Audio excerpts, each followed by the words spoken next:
Hello all, Apex here. Thanks for tuning in.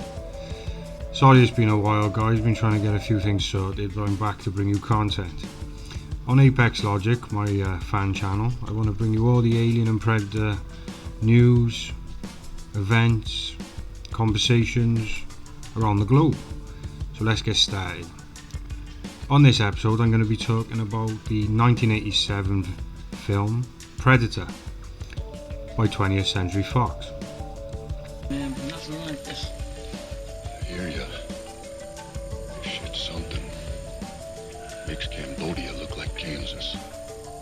Well, in an action movie, geography is tremendously important. Physical proximity or physical relationship is often at the center of a physical conflict. We've spent whole days working on hillsides that were, like this. And I'm still walking around with a nearly broken wrist. I was climbing looking for a camera position, and the tree I was on broke and dropped me on my head.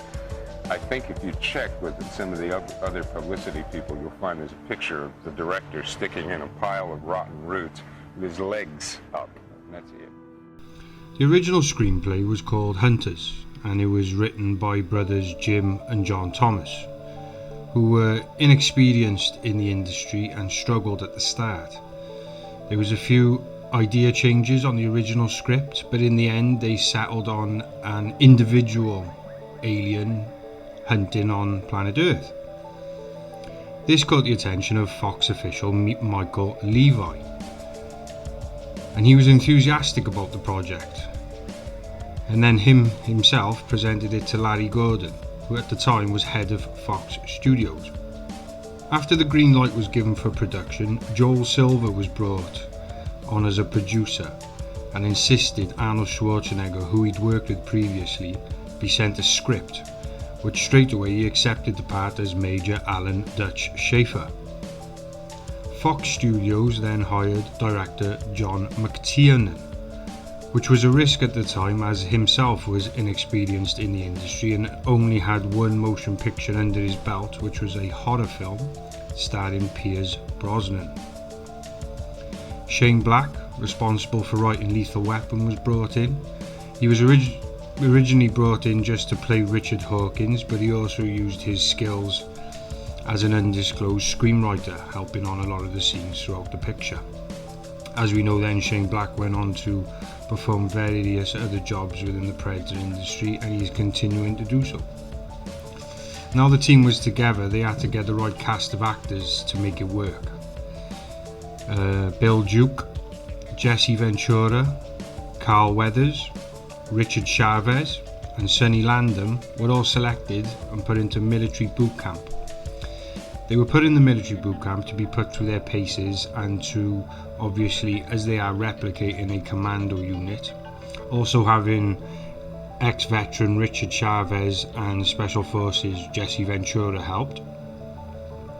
But they wanted to be put into a proper boot camp, proper military training, extreme drills in that heat by director John McTiernan, because he wanted to bring the nostalgia of a Special Forces unit together, a sense of camaraderie amongst themselves.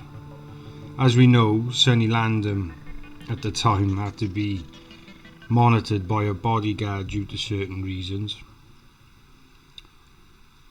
and having Jesse Ventura on set is always a laugh. Very controversial character, but I do love him deeply. But anyway, after watching the film countless times as a child, I think it was the perfect film. When I was a child, strong heroes taking down a menace from outer space, there was nothing more you would want. So my personal opinion of the film, it will go down in history as one of the greats. Not just for the franchise lovers, not just for the people who love Alien and Predator, but for sci-fi lovers all over the globe. I also think it touched on the introduction to the outer species on screen, giving detail away such as the Predator's weapons, hunting patterns, physical abilities and general biology. It's the usual suspects. It's all of the executives. It's Joel Silver, the director. It's not Joel, the producer, sorry. It's John McTiernan, the director. This is only his second film at this point. And so, with great and slams down a bunch of designs that have already been done by a gentleman, a production designer. And they were awful. It was ahead of its time, let's put it that way.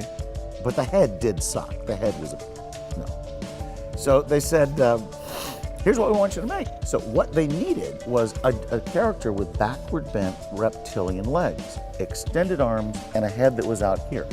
And they wanted to shoot on the muddy slopes of Mexico in the real jungle. It was virtually physically impossible to do.